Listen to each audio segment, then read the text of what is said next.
Hi అండి, అందరికీ నమస్కారం. మనకి ఏప్రిల్ 2024లోని సంకటహర చతుర్థి ఏప్రిల్ 27న చేసుకోవాలా 28న అనేది క్లియర్గా మీకు ఈ వీడియోలో తెలియజేస్తానండి. అలాగే వీడియోలో మీకు చవితి తిథి, పీఠం పేరు, వినాయకుని ఏ నామంతో పూజ చేయాలి అన్నీ కూడా వివరంగా మీకు ఈ వీడియోలోనైతే తెలియజేస్తాను. మనకి ఈ సంకటహర చతుర్థి చైత్ర మాసంలో వస్తుందండి. చాలా విశేషమైన సంకటహర చతుర్థి పూజ ఎవరైతే చేస్తారో మీరు అనుకున్న ప్రతి కోరిక కూడా ఖచ్చితంగా తీరుతుంది. అందులో ఎటువంటి సందేహం లేదండి.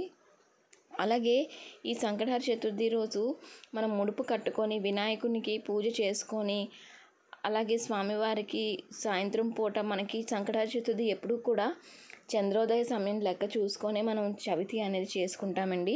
అయితే ఈ నెల ఏప్రిల్ నెలలో ఎప్పుడు వచ్చిందంటే మనకి చైత్రమాసంలో సంకటహర చతుర్థి అనేది వికటహర సంకటహర చతుర్థి అండి.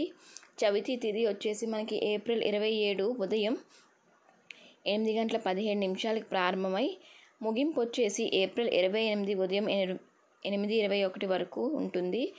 అయితే పీఠం పేరు వినాయక పీఠం, నామం వికట మహాగణపతి.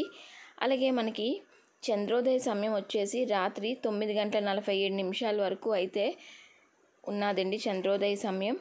అలాగే మనకి ఈ సంకటహర చతుర్థి అనేది 27 శనివారం నాడైతే జరుపుకుంటాము. చూసారు కదండి. ఈ వీడియో కనుక మీకు నచ్చినట్టయితే వీడియోని లైక్ చేసి షేర్ చేయండి. అలాగే ఇలాంటి మరెన్నో మంచి పూజా వీడియోస్, అలాగే రాబోతున్న పండగల గురించి వీడియోస్ కూడా ఛానల్లో ఉంటాయి. నచ్చినట్టయితే ఛానల్ని ఫాలో అయ్యి సబ్స్క్రైబ్ చేసుకోండి.